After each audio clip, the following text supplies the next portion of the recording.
تو کہا اپنی ماں کے منہ میں ماں کے سامنے بیٹھ کے تعریف کرو، اپنے باپ کے سامنے بیٹھ کے تعریف کرو، اور کہا کہ جب تم اپنی ماں کے سامنے بیٹھ کے اس کی تعریف کرتے ہو تو اس کے دل میں محبت کا دریا جوش مارتا ہے اور پھر وہ تمہارے لیے دعائے رحمت کرتی ہے۔ دعائے رحمت اس لیے اسلام نے کہا کہ اپنی ماں کے سامنے، اپنے باپ کے سامنے اور اپنے بہن بھائی جن سے تمہیں محبت ہے ان کے سامنے ان کی تعریف کیا کرو۔ تو دیکھیں ہماری اور اللہ کی تعریف میں بہت بڑا فرق ہے۔ کچھ لوگ ایسے ہیں کہ جن کی اللہ تعریف کر رہا ہے، کچھ لوگ ایسے ہیں جن کی ہم تعریف کرتے ہیں، مگر ہماری تعریف میں اور اللہ کی تعریف میں فرق یہ ہوتا ہے کہ ہم کو معلوم نہیں ہوتا۔ میں ماں باپ کی بات نہیں کر رہی ہوں، بہن بھائیوں کی بات نہیں کر رہی ہوں، جیسے ہم کسی جاننے والے، کسی ملنے والے سے، کسی سے ہمارے ٹرمس ہیں تو ہم ان کی تعریف کرتے ہیں، ہمیں معلوم نہیں ہوتا کہ وہ آج اچھا ہے وہ کل برا ہو جائے گا، کچھ پتا نہیں ہے۔ تو ہمیں کسی کے فیوچر کے بارے میں پتا نہیں ہوتا کہ وہ آج اچھا ہے کل، تو ہم جب تعریف کرتے ہیں بنا سوچے سمجھے تعریف کرتے ہیں۔ کچھ ایسے گروپ ہیں دنیا میں، کچھ ایسے بھیجے گئے تھے جن کی تعریف قدرت نے کی، اور جب قدرت نے کی تو اس کو اب نظر آ رہا ہے کہ ہم نے تعریف کر دی ہے، اور پھر ایسوں کی تعریف قدرت کر رہی ہے کہ جو آج بھی اچھے ہیں اور ان کی نسل در نسل اچھی ہونے والی ہے۔ وہاں برائی کا مطلب ہی نہیں ہے، اور یہ وہی ہیں کہ جنہیں اہل بیت کہا جاتا ہے۔ صلوات بھیجیں۔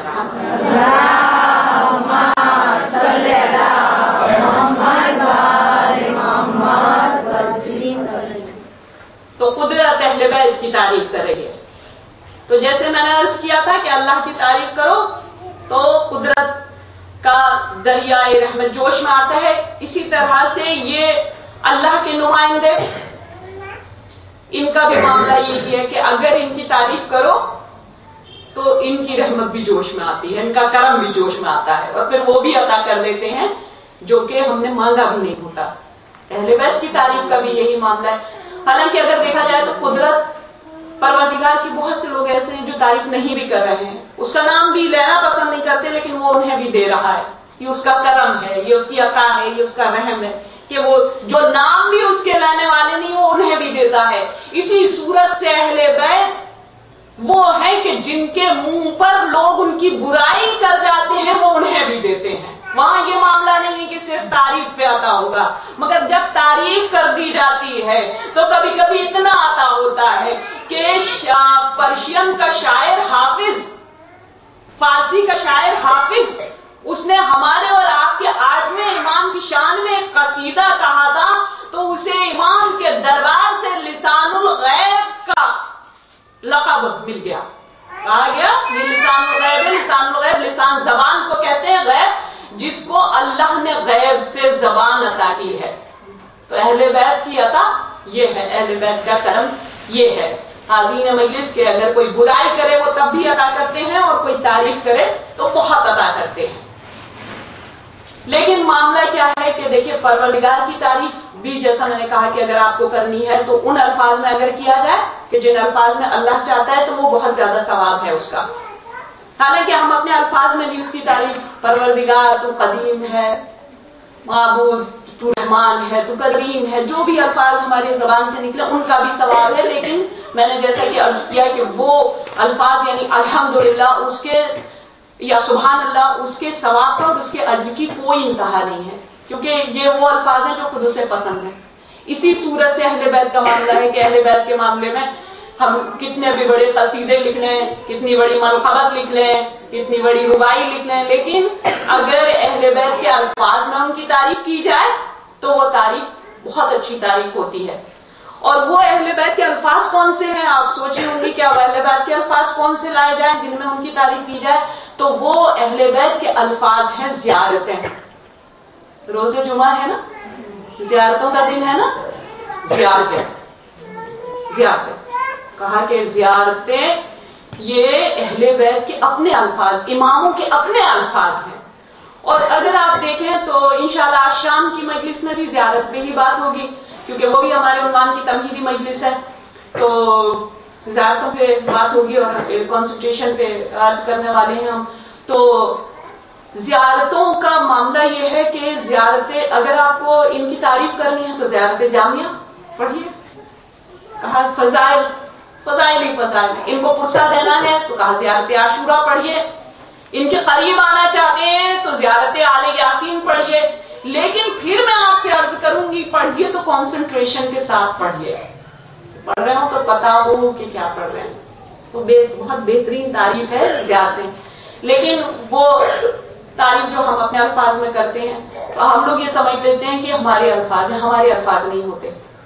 اہل بیت کا معجزہ یہ ہے کہ اگر ان کی کوئی تعریف کرنے لگتا ہے تو جو الفاظ میں اب ان کی مدح کر رہی ہوں تو جو میرے پاس الفاظ ہیں وہ میرے پاس آتے نہیں ہیں جب تک وہ ان سے اجازت نہ لے آئے. اور یہ میں نہیں کہہ رہی ہوں، یہ علامہ امینی نے اپنی کتاب الغدیر میں یہ واقعہ لکھا کہ ہمارے اور آپ کے ساتھ میں امام موسی کاظم علیہ السلام نے فرمایا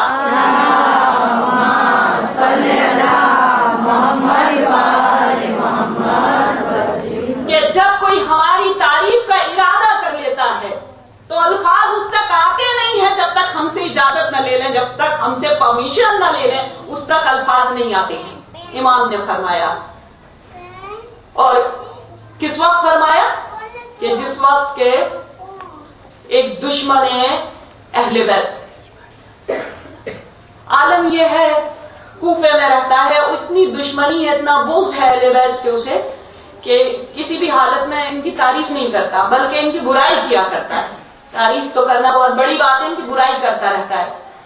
تو اگر کوئی اہل بیت کی برائی کرتا ہے تو اس کا سب سے چھوٹا نقصان اس کا یہ ہے کہ اس کے گھر سے روزی اڑ جاتی ہے، رزق ختم ہو جاتا ہے، اس کے گھر سے برکت ختم ہو جاتی ہے. تو وہی ہوا کہ اہل بیت کی برائی کرتا تھا، دشمنی کرتا تھا اہل بیت سے، تو دانے دانے کو محتاج ہو گیا، کھانے کے لیے محتاج ہو گیا. اس کا ایک دوست تھا، اس کا چاہنے والا ایک شیعہ تھا. جب اس نے اس کی یہ حالت دیکھی کہ فاقوں کی نوبت آ گئی، دانے دانے کے لیے محتاج ہو گیا، تو اب دوست ہونے کے ناطے اس نے اس کو ایک نیک مشورہ، ایک اچھا ایڈوائس دیا. اس سے کہا کہ دیکھو تم جو یہ اہل بیت کی عداوت دشمنی دل میں لیے ہوئے بیٹھے ہو اس کو ختم کر دو. تم ایسا کرو کہ ان کی شان میں کچھ شعر لکھ لو اور وہ شعر لے کے مدینے میں شیعوں کے ساتھ میں امام رہتے ہیں، تم ان کی خدمت میں چلے جاؤ، پیش کر دو، اور ہم دعویٰ کرتے ہیں کہ تمہارے گھر سے غریبی ختم ہو جائے گی، تمہارے گھر سے پریشانی ختم ہو جائے گی، فاقے ختم ہو جائیں گے. تو اس نے کہا میں نے تو ان کی کبھی تعریف نہیں کی، میں ان کی تعریف کر ہی نہیں سکتا، میں کسی بھی تو اس نے کہا دوست ہونے کے ناطے میرا یہ ڈیوٹی تھی، میرا فرض تھا کہ میں تمہیں اچھا مشورہ دوں، اچھا ایڈوائس دوں. نہیں مانتے تو مت مانو. لیکن اب کرتا کیا، جب فاقے کب تک آدمی بھوکا مرے گا، جب وہ بھوکا مرنے لگا تو سوچا لاؤ اس کے کہنے پہ عمل کر کے دیکھتے ہیں.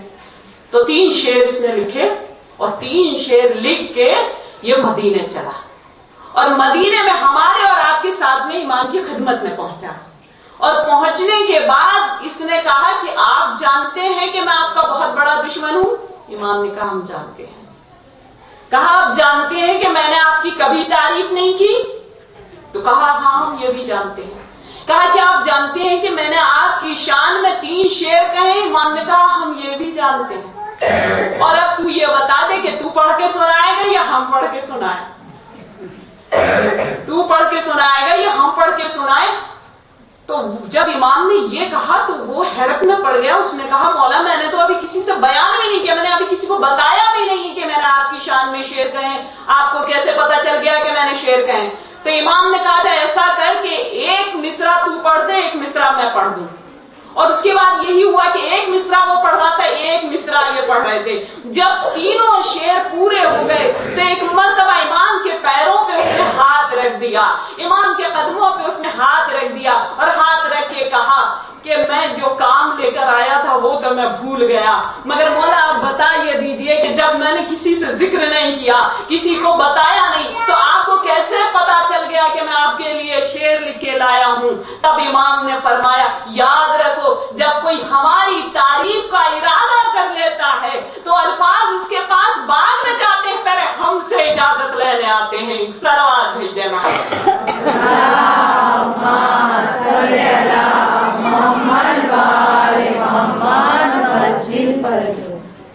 تو معاملہ ان کا یہ ہے کہ جن کا عالم یہ ہو کہ الفاظ ان سے اجازت لے کر آئے، ان الفاظ کے اوپر بھی بڑی عطا ہوتی ہے، بڑا کرم، بڑا بہت دیتے ہیں، وہ بہت دیتے ہیں، حالانکہ وہ برائی پہ بھی دیتے ہیں، اگر ان کی برائی کوئی منہ پہ کر دے تب بھی وہ برائی پہ بھی دیتے ہیں۔ وہی ہمارے اور آپ کے top hero of the 100 heroes, کل میں نے ذکر کیا تھا نا کہ ہمارے آئیڈیل، ہمارے ہیرو حضرت محمد مصطفیٰ صلی اللہ علیہ وسلم،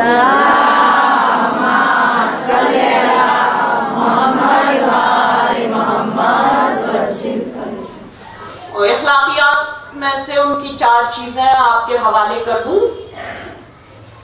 میں نے عرض کیا تھا کچھ نہ کچھ کرتی رہوں گی، تو 4 چیزیں آپ کے حوالے کر دوں کہ آپ نے فرمایا کہ میں مکارم الاخلاق پر بھیجا گیا ہوں، مبعوث کیا گیا ہوں یہاں پر۔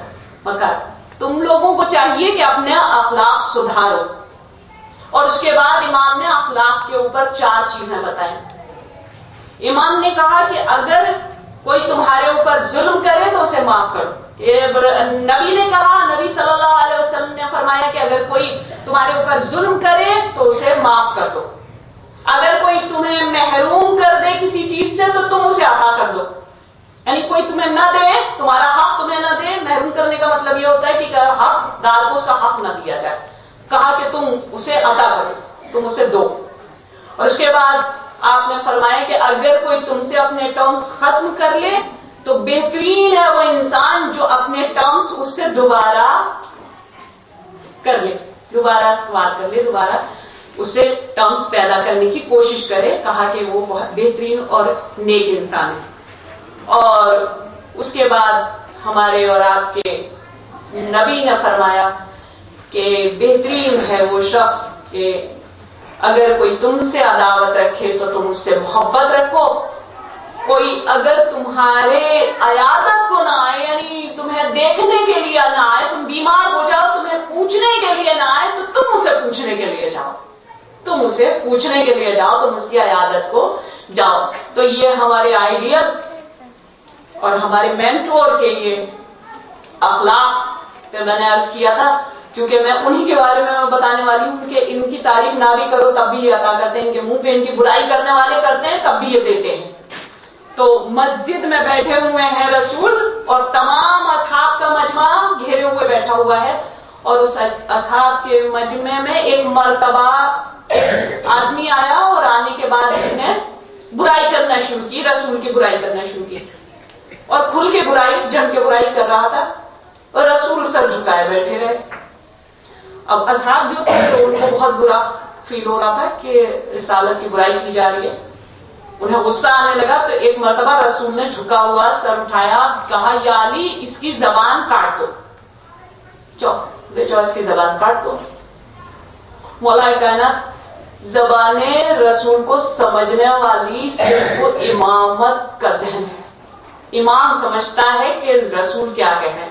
لے کر گئے کسی اور سے کہا ہوتا تو نتیجہ کیا ہوتا آپ جانتی ہیں، لے کر گئے رسول اور لے کر گئے مولا کائنات، اور لے جانے کے بعد میں تھوڑی دیر بعد واپس لے کر آئے تو جو برائی کرتا ہوا گیا تھا وہ تعریف کرتا ہوا آیا۔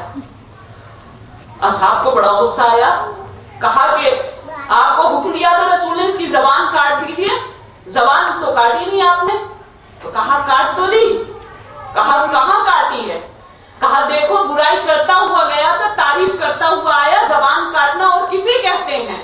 اور اس کے بعد مولا نے فرمایا کہ زبان کاٹنا یہ نہیں ہے کہ تم برائی سے برائی کو دور کرو، زبان کاٹنا اسے کہتے ہیں کہ تم برائی کو اپنی نیکی کے ساتھ دور کر دو، اسے اپنی اچھائی کے ساتھ دور کر دو۔ تو حاضرین مجلس، زبان رسالت کو صرف امام سمجھتے ہیں کہ کیا چاہتے ہیں، رسول کیا چاہتے ہیں۔ تو جب کہا انہوں نے کہ دیکھو تعریف کرتا ہوا، برائی کرتا ہوا گیا تھا اور اب دیکھو تعریف کرتا ہوا آیا ہے، تو زبان میں نے کاٹ دی۔ تو کہا کہ یہ ہوا کیسے، یہ سمجھ نہیں آیا کہ ایسا ہوا کیسے۔ کہا کچھ چاہتا تھا، یہ اس کو کچھ چاہیے تھا، وہ نہیں ملا تو برائی کرنے لگا، جب میں نے وہ دے دیا تو اب تعریف کرنے لگا۔ تو وہ جو کہ تعریف کر رہا تھا